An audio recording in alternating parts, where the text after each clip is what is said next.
Good morning class. आज हम लोग महिला के जनन अंग के विषय में पढ़ेंगे।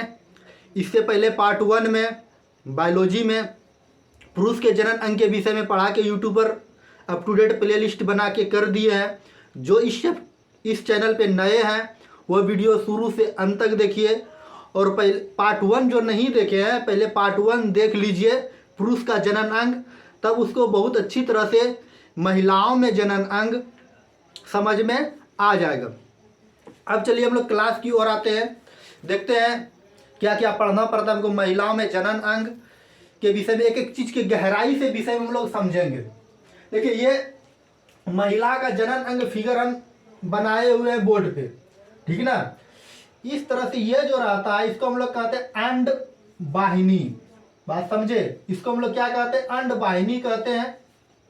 जो फिगर बना दिए हैं अंड वाहिनी, एक दायां तरफ पाया जाता है एक बायां तरफ पाया जाता है प्रत्येक महिलाओं में।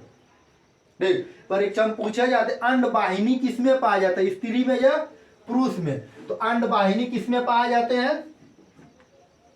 महिलाओं में पाया जाता है, जिसको हम लोग स्त्री कहते हैं। ठीक, इसको इसका दूसरा नाम है, अंग्रेजी में इसको कहते हैं फेलोपियन ट्यूब, और दूसरा नाम इसका है डिम वाहिनी। डिम वाहिनी बोले या अंड वाहिनी बोले या फेलोपियन ट्यूब बोले, हम लोग तीनों एक ही चीज को हम लोग समझेंगे। बात समझे। इसके बाद इसको कहते हैं हम लोग यहाँ पर जो बिंदा बिंदा दे दिया, जिसको अंग्रेजी में कहते हैं ओवरी, हिंदी में कहते हैं अंडाशय। बात समझे। क्या क्या पढ़ना पड़ेगा? अंड वाहिनी, फेलोपियन ट्यूब या डिम वाहिनी, तीनों एक ही नाम है। इसके बाद क्या? अंडाशय, जिसको हम लोग क्या कहते हैं? ओवरी कहते हैं अंग्रेजी में। इसके बाद हम लोग यहाँ आते हैं तो जिसको क्या कहते हैं? नीचे वाले भाग को इस तरह से जो आकार रहता है इसको हम लोग क्या कहते हैं? ग्रीवा कहते हैं। इसके बाद यहाँ पे आता है योनि आता है। इसके बाद नीचे आता है वेजिना, जिसको हम लोग क्या कहते हैं? बलवा कहते हैं। और ह्यूमेन जो होता है, ह्यूमेन ये क्या होता है? गर्भाशय का ये अंतिम हिस्सा होता है। ठीक, अब चलिए हम लोग एक एक करके विषय में जानेंगे। पहले कुछ मेन बातें जो है वो जान लेते हैं। गर्भाशय, जिसको अंग्रेजी में हम लोग कहते हैं यूट्रस कहते हैं। बच्चा का विकास यूट्रस में होता है। बात समझे।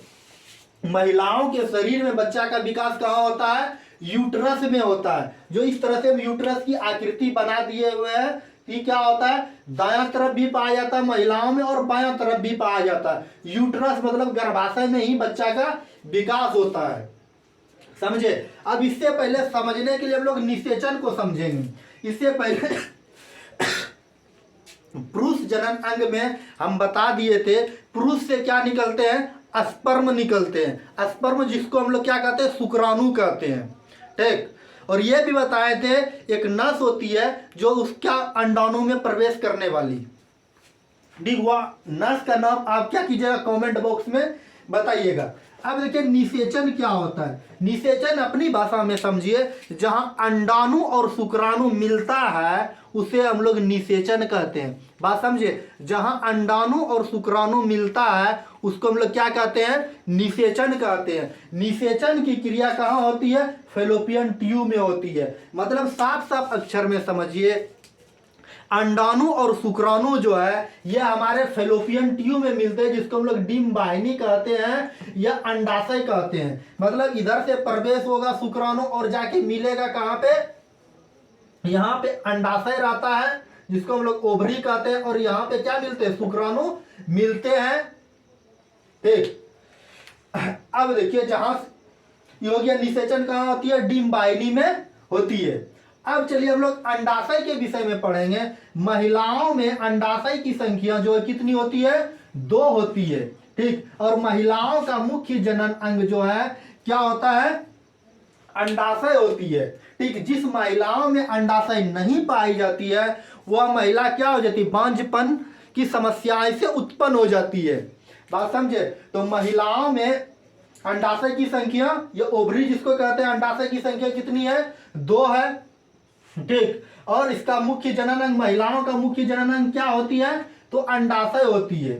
बात समझे। और अंडाशय का क्या कार्य है? यह अंडा का निर्माण करता है। अंडा जिसको अंग्रेजी में कहते हैं ओवम, इसका यह निर्माण करता है। अब अंडाशय के विषय में हम लोग क्या क्या एक एक बातें को समझेंगे। अंडाशय का क्या कार्य है। तो सबसे पहले देखिए अंडाशय जो है ये क्या करता है, ओवम का निर्माण करता है। और इसका कार्य क्या है, यह डिंब वाहिनी में ओवम को ले जाने का कार्य करती है। मतलब डिंब वाहिनी जिसको हम लोग क्या कहते हैं, फेलोपियन ट्यूब है, उसको वहां क्या अंडाशय को ले जाने का कार्य क्या करती है, फेलोपियन ट्यूब में। मतलब यहां से निकलेगी, अब निषेचन की क्रिया यहां से होगी, इधर से हम लोग क्या पहुंचेगा, शुक्राणु पहुंचेगा। तो यहाँ आके कहाँ मिलेगा, दोनों इधर से शुक्राणु हमारे प्रवेश किए, अब प्रवेश करने के बाद यहाँ से हमारे क्या निकले, अंडाणु निकले। तो ये डिंब वाहिनी में जाके दोनों मिलते हैं। बात समझे, यहां पर मिल गए ओवम। और देखिए यह जो होती है इसको हम लोग डिंब वाहिनी कहते हैं, या तो अंडाशय कहते हैं, या फेलोपियन ट्यूब कहते हैं। तो ये जो होती है डिंब वाहिनी को क्या करते हैं, जब भी महिलाओं की नसबंदी होती है, डिंब वाहिनी जो नस होती है जिसको क्या करते हैं, डिंब वाहिनी है जिसको हम लोग फेलोपियन ट्यूब कहते हैं, ये नस को क्या करते हैं, महिलाओं की नसबंदी जो करते हैं, ये दोनों तरफ की नस को काट करके बांध देते हैं, ताकि अंडाणु जो इसका है यहाँ जब भी ये क्या करे, संभोग करे, शुक्राणु के साथ नहीं मिल सके, इधर से अंडाणु निकल नहीं सके और डिंब वाहिनी में मिल नहीं सके।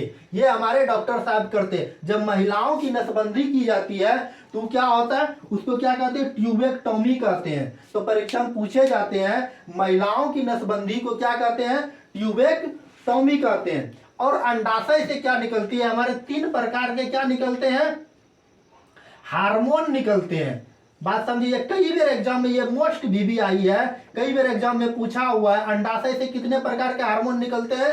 तो 3 प्रकार के हार्मोन निकलते हैं, एक एजोस्ट्रोन निकलते हैं, एक प्रोजेस्टेरोन निकलते हैं, और रिलैक्सिन नामक 3 हार्मोन निकलते हैं, जो अलग अलग हार्मोन का अलग अलग कार्य होते हैं। अब देखिए एजोस्ट्रोन नामक जो हार्मोन होता है, एजोस्ट्रोन नामक हार्मोन, यह महिलाओं में मासिक चक्र पर नियंत्रण करता है। बात समझे। अब देखिए मासिक चक्र क्या होता है, यहां से क्या होता है, जब यहां अब ऐसे समझिए महिलाओं में जो होता है मासिक चक्र प्रत्येक 28 दिन पे होता है। बात समझे। तो यहां से जो भी ब्लड रहते हैं पेशाब के रास्ते क्या होता है, वल्वा के रास्ते, जिसको हम लोग बेजिना कहते हैं, इससे ब्लड निकलती है, उसी को हम लोग क्या कहते हैं, मासिक चक्र कहते हैं। तो यह मासिक चक्र पर नियंत्रण कौन करता है, एजोस्ट्रोन नामक हार्मोन करता है इसका। और दूसरा ये काम है महिलाओं में, और क्या करते हैं, स्तन को उभार लाने में सहायता प्रदान करता है। जैसे कि पुरुष में टेस्टोस्टेरोन नामक हार्मोन का कार्य है, यह दाढ़ी मूंछ और आवाज को भारीपन लाने की में सहायता प्रदान करता है। उसी तरह एजोस्ट्रोन नामक जो हार्मोन है यह क्या करता है, महिलाओं में छाती को उभार लाने में सहायता प्रदान करता है। इसके बाद प्रोजेस्टेरोन नामक जो हार्मोन है, देखिए एजोस्ट्रोन नामक का हार्मोन का ये छाती का उभार लाने में सहायता करता है, लेकिन प्रोजेस्टेरोन नामक हार्मोन जो ये छाती का विकास करने में सहायता प्रदान करता है। तथा इसका दूसरा काम है महिलाओं को गर्भ धारण करने में यह सहायता प्रदान करता है। तो प्रोजेस्टेरोन नामक हार्मोन का क्या कार्य है, 2 कार्य है कि छाती का विकास करने में, और दूसरा क्या कार्य है, महिलाओं को गर्भ धारण करने में यह सहायता प्रदान करते हैं। 3 नंबर हम लोग आते हैं रिलैक्सिन। ठीक, रिलैक्सिन जिसका क्या कार्य है, ये हमारे शरीर में क्या, इसका बहुत महत्वपूर्ण योगदान है। क्या योगदान है, महिलाओं में डिलीवरी जिसको प्रसव कहते हैं, इसके सहायता करने में क्या करते हैं, कार्य करते हैं। रिलैक्सिन नामक जो हार्मोन है, जब भी महिलाएं की डिलीवरी होती है, ये यूट्रस मतलब गर्भाशय को, ये जब हार्मोन मतलब महिलाएं की जिस समय डिलीवरी होती है उस समय यूट्रस को ये क्या कर देते हैं, चौड़ा कर देते हैं, ताकि बच्चा आसानी से निकल सके, यूट्रस के मार्ग होते हुए, बलवा योनि के मार्ग होते हुए निकल सके। बात समझे। हमको लगता है कि आप समझ लिए होंगे, फिर से एक बार इसका रिवीजन करा देते हैं। देखिए सबसे पहले ऊपर में अंड वाहिनी है, जिसको हम लोग क्या कहते हैं, डिंब वाहिनी या फेलोपियन ट्यूब। ठीक, यहाँ क्या होता है, निषेचन की क्रिया संपन्न होती है, यहाँ से शुक्राणु आते हैं और अंडाणु यहाँ इधर से अंडाणु निकलते हैं, यहाँ फेलोपियन ट्यूब में मिल जाते हैं। ठीक, और डॉक्टर साहब क्या करते हैं, जब भी महिलाओं की नसबंदी करते हैं, फेलोपियन ट्यूब नामक नस काट दिए जाते हैं, जिसको हम लोग क्या कहते हैं, महिलाओं की नसबंदी को ट्यूबेक्टोमी कहते हैं। इसके बाद यह निषेचन हो गया। इसके बाद अंडाशय महिलाओं का मुख्य जनन अंग है, जो कि इससे क्या करते हैं, ये ओवरी अंडा का निर्माण करता है। ठीक, जिसको ओवम का ये क्या करता है, निर्माण करता है, और इससे 3 प्रकार के हार्मोन निकलता है। एस्ट्रोजन नामक हार्मोन निकलता है जो मासिक चक्र पर नियंत्रण करता है और महिलाओं को छाती यानी कि उभार लाने में सहायता प्रदान करता है। और प्रोजेस्टेरोन नामक हार्मोन जो है ये स्तर के विकास या गर्भधारण करने में महिलाओं को सहायता प्रदान करता है। और रिलैक्सिन नामक हार्मोन जो है महिलाओं को डिलीवरी करने में सहायता प्रदान करता है। और रिलैक्सिन नामक हार्मोन का दूसरा कार्य है, महिलाओं की जब डिलीवरी होती है तो उस समय क्या करते हैं, यूट्रस को रिलैक्सिन नामक हार्मोन उसको थोड़ा सा चौड़ा कर देते हैं। बात समझे? हमको लगता है कि यहाँ तक समझ गए। अब चलिए आगे हम लोग गर्भाशय के विषय में और पढ़ते हैं और सब तरह तरह अंडवाहिनियों और डिम्बाहिनियों की और आगे क्लास करते हैं। अब चलिए हम लोग गर्भाशय के विषय में पढ़ेंगे। गर्भाशय क्या होता है और इसके अंदर क्या क्या काम होता है। सबसे पहले बताए गर्भाशय में क्या होता है, बच्चा का विकास होता है। बच्चा का विकास कहाँ होता है, गर्भाशय में होता है। और गर्भाशय में भी भ्रूण का विकास होता है। देखिए भ्रूण क्या होता है, जब बच्चा माँ के पेट के अंदर रहता है उसको हम लोग क्या कहते हैं, भ्रूण कहते हैं। भ्रूण हत्या क्या होता है, बच्चा को जन्म लेने से पहले मतलब अल्ट्रासाउंड के द्वारा हम महिलाओं के पेट में जो बच्चा रहता है पहले पता कर लेते हैं कि अगर हमको अधिक लड़का है, हम लड़की चाहते हैं, तो क्या अब आने वाला जो है ये लड़का है तो उसको हम क्या करते हैं, उसको उसकी पेट में ही क्या करवा देते हैं, हत्या करवा देते हैं। उसी को क्या कर दिया गया, उसी को क्या कहते हैं, भ्रूण हत्या कहते हैं। अगर कोई महिलाएं हैं उसके पेट में बच्चा पल रहा है और क्या करते हैं, डॉक्टर साहब के यहाँ जाते हैं और चेकअप करा लेते हैं अल्ट्रासाउंड के द्वारा। अगर हमको ज़्यादातर क्या हो रही है, लड़की है और आने वाला भी लड़की है, तो हम क्या करते हैं, उस बच्चे को इस धरती पर आने से पहले उसकी हत्या करवा देते हैं। उसी को हम लोग भ्रूण कहते हैं। ठीक, अब देखिए सबसे पहले गर्भाशय में एक थैली, गर्भाशय जो होता है यह एक थैली के समान रहता है। ठीक, और बच्चा का विकास कहाँ होता है, गर्भाशय में ही होता है। लेकिन निषेचन की क्रिया कहाँ होती है, डिम्बाहिनी, अंडाशय या फैलोपियन ट्यूब में होता है। गर्भाशय के अंदर ही क्या रहता है, भ्रूण रहता है। इसी के अंदर जो ये है इसी को हम लोग क्या कहते हैं, भ्रूण कहते हैं। ठीक, और जब बच्चा भ्रूण में रहता है मतलब गर्भाशय में रहता है तो बच्चा का सबसे पहले हृदय बनना शुरू होता है। ठीक, इसके बाद ये जो होते हैं हमारे भ्रूण या गर्भाशय जो होते हैं इम्यूनिटी सेक के द्वारा नमक झिल्ली से यह ढका हुआ रहता है, एक पीला तरह से रहता है। और भ्रूण में जो बच्चा को भोजन मिलता है यह गर्भनाल के द्वारा, यह प्लेसेंटा कहते हैं। परीक्षा में पूछा हुआ क्वेश्चन है, बच्चा को जब बच्चा माँ के पेट में रहता है तो उसको भोजन किसके द्वारा मिलता है, तो किसके द्वारा मिलता है, प्लेसेंटा कहेंगे, यह गर्भनाल के द्वारा मिलता है। बात समझे? जब भी महिलाएं गर्भ धारण करती है तो 2 तत्व की कमी हो जाती है, एक आयरन की कमी और एक कैल्शियम की कमी। ये 2 तत्व की कमी हो जाती है जो हम बोर्ड पर यहाँ लिख दिए हुए हैं। अब देखिए कि महिलाएं गर्भ धारण कैसे करती है। सबसे पहले हम लोग जानेंगे मासिक चक्र कैसे होता है। मासिक चक्र ये प्रत्येक 28 दिन से क्या होता है, ये प्रत्येक 28 दिन पे होता है। अब एग्जांपल के तौर पे हम लोग समझते हैं, यहाँ क्या है, अंडाशय है तो यह 7 दिन क्या करता है, यह 7 दिन क्या कर रही है, 7 दिन में यह क्या करती है, यह एक अंडा बनता है। ठीक, और 7 दिन अंडा बनने के बाद अब यह क्या करती है, 7 दिन यह इंतजार करती है कौन चीज का, कि मेरे पास कोई कौन चीज आ जाए। यहाँ अंडा बनकर तैयार हो गया, यहाँ पर जैसे खाना बनकर तैयार हो गया, ये शुक्राणु का इधर से आने का डिम्बाहिनी में इंतजार करता है। अगर इस समय क्या पहुंच गए, शुक्राणु पहुंच गए यहाँ डिम्बाहिनी में, तो महिलाएं उस समय गर्भ धारण कर ली। अगर ये 7 दिन तक इंतजार की, 7 दिन बनने में समय लगा और 7 दिन तक इंतजार की नहीं आया, तो फिर 7 दिन के अंदर क्या हो जाता है, यह धीरे धीरे अब अपना मतलब कि ये धीरे धीरे अपना ऑटोमेटिक मरना चालू हो जाते हैं।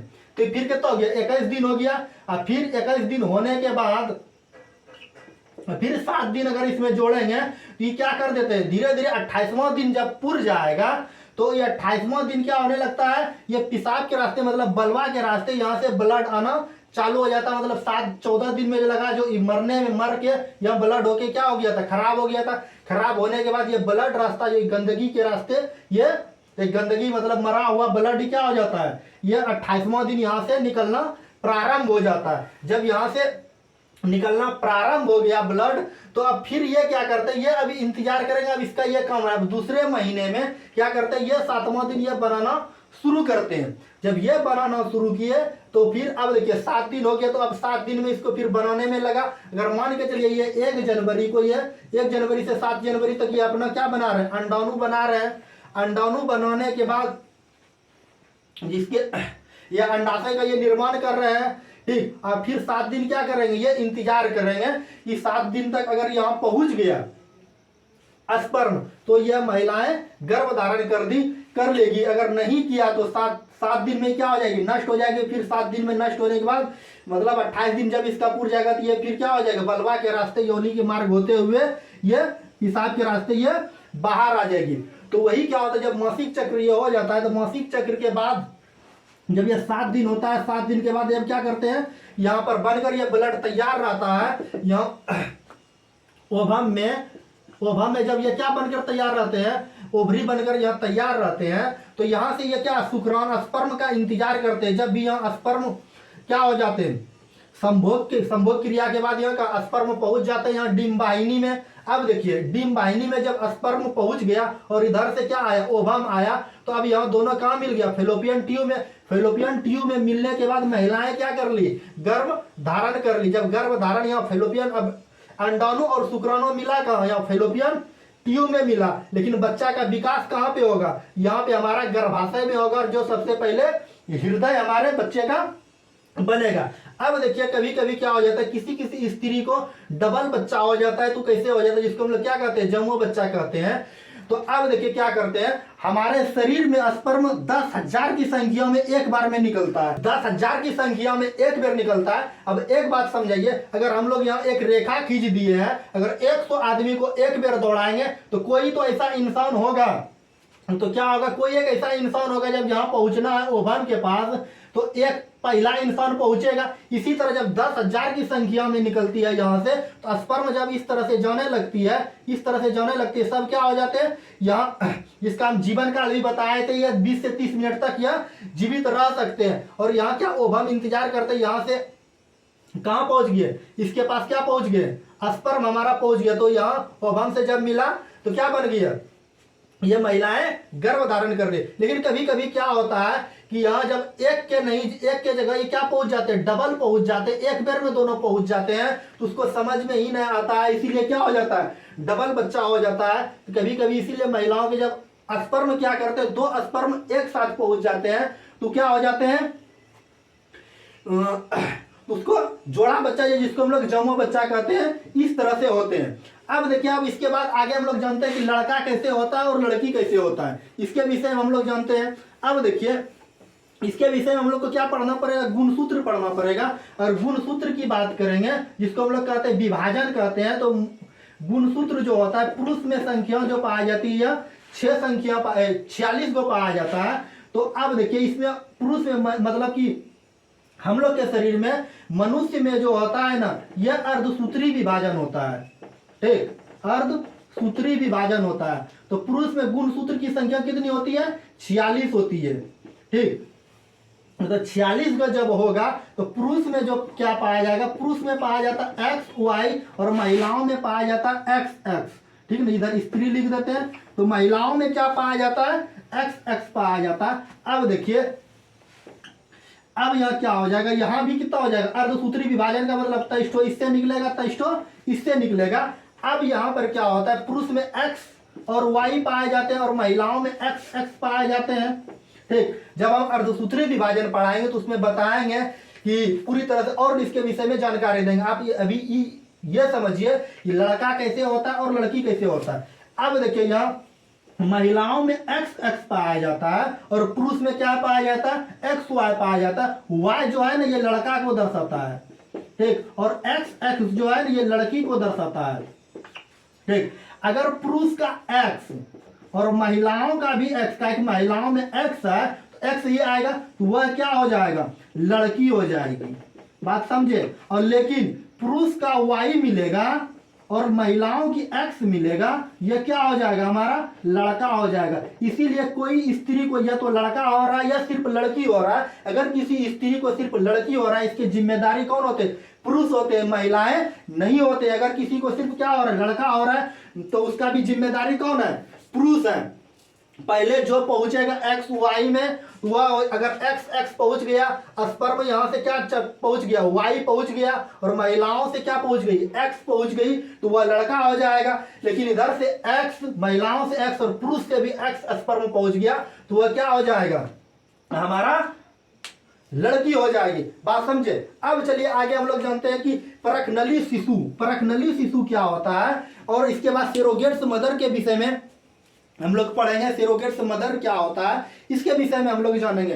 परखनली शिशु, अब देखिए एक बच्चा को जन्म देने के लिए किस किस चीज की आवश्यकता होती है, जो जो चीज की आवश्यकता होती है, अगर वो चीज हम पूरा कर दें तो एक बच्चा बन जाएगा, यही ना। अब देखिए हमको आवश्यकता क्या क्या, एगो अंडाशय की आवश्यकता है, ठीक ना, एक अंडाशय की आवश्यकता है, गिरिवा की आवश्यकता है, ओवम की आवश्यकता है, और स्पर्म की आवश्यकता है, अंड वाहिनी की आवश्यकता है। इसी तरह एक ट्यूब में, जिसको हम लोग क्या कहते हैं, टेस्टिव ट्यूब, बेबी, और निषेचन किसी शरीर के अंदर में नहीं करा के किसी परखनली में कराते हैं। मतलब मानव के शरीर में को छोड़ करके, मतलब महिलाओं के शरीर में नहीं कराकर, मतलब जब निषेचन की क्रिया शरीर के अंदर नहीं हो, मतलब महिलाओं के अंदर नहीं हो, महिलाओं से क्या निकाल लिए, अंडाणु निकाल लिए, और पुरुष से शुक्राणु निकाल लिए, और परखनली शिशु में जाके क्या करा दिए, निषेचन करा दिए। उसी को हम लोग क्या कहते हैं, परखनली शिशु कहते हैं, या जिसको टेस्टी ट्यूब बेबी कहते हैं। विश्व में सबसे पहले एक जो कराया गया था 25 जुलाई 1978 ईस्वी को, जिसका कहाँ कराया गया था, ब्रिटेन में, जिसका नाम था लुई ब्राउन। और भारत में पहली बार जब कराया गया था 6 अप्रैल 1986 ईस्वी को, जिसका नाम क्या था, इंदिरा था। बात समझे, हमको लगता है कि आप समझ लिए होंगे। अब जानते हैं हम लोग सेरोगेट्स मदर क्या होता है, सेरोगेट्स मदर, यही ना। अब बोलचाल की भाषा में समझिएगा, सेरोगेट्स का मदर का मतलब यह होता है, जब भाड़े की मां लाई जाती है उसी को हम लोग क्या कहते हैं, सेरोगेट्स मदर कहते हैं। जैसे कोई की स्त्री है, मान के चलिए कोई लड़की है, ठीक ना, लड़की का नाम कुछ भी दे दिए, डब्लू नाम की लड़की है, ठीक ना। ये एक क्या है, हीरोइन है, हीरोइन है, ठीक ना, जिसको हम लोग क्या कहते हैं, अभिनेत्री कहते हैं, अभिनेत्री लिख देते हैं, ठीक। ये डब्लू नाम की अभिनेत्री है, और अभी क्या कर रही है, इसको कहीं अपना प्रोग्राम में जाना है। अब क्या करेंगे, किसी एक भाड़े की एक लड़की को लाएगी, और इसका पति जो वाई नाम का रहेगा, वो क्या करेगी, इससे क्या निकाल लेगी, मतलब इससे निकाल लेगा क्या, ये जो डब्लू नाम की ये अभिनेत्री है, इससे निकाल लिया क्या, अंडाशय निकाल लिया, ठीक ना। और इससे क्या निकाल लिया, जिसको हम लोग क्या कहते हैं, ओवरी कहते हैं, ठीक ना। और इससे पुरुष से क्या निकाल लेंगे, शुक्राणु निकाल लेंगे। इससे क्या निकाल लिए, शुक्राणु, जिसको हम लोग स्पर्म कहते हैं। इससे निकालने के बाद अब निषेचन कराना है। अब ये जो महिलाएं किसी के नाम की महिलाओं को भाड़े के लाए, और इसको जितना ये पैसा मांगेगी उतना दे देगी। इसका क्या, अंडाशय और इसका शुक्राणु, यही ना, स्पर्म इसका ले लेगा और इसका ओवम ले लेगा, दोनों का निषेचन करा देगा। कहाँ लाके, कि इस महिलाओं के डिंब वाहिनी में जाके करा दिया, तो ये महिलाएं ऑटोमेटिक बिना संभोग के क्या हो गए, गर्भ धारण कर लिए। जब गर्भ धारण कर लिए तो इसका गर्भाशय में क्या होने लगेंगे, बच्चा का विकास होने लगा। जिस दिन 9 महीना पूरेगा, 9 महीने के बाद क्या हो जाएगा, बच्चे का इसका डिलीवरी हो जाएगा। इसी को हम लोग क्या कहते हैं, सेरोगेट्स मदर कहते हैं। हमको लगता है कि जितना समझाया आप समझ लिए होंगे। अगर क्लास अच्छी लगे तो कमेंट कीजिए, चैनल को सब्सक्राइब कीजिए, अपने दोस्तों के बीच शेयर कीजिए, ताकि मेरा मन और बढ़ा रहे। चलिए आज की क्लास को यहीं समाप्त करते हैं। Thank you.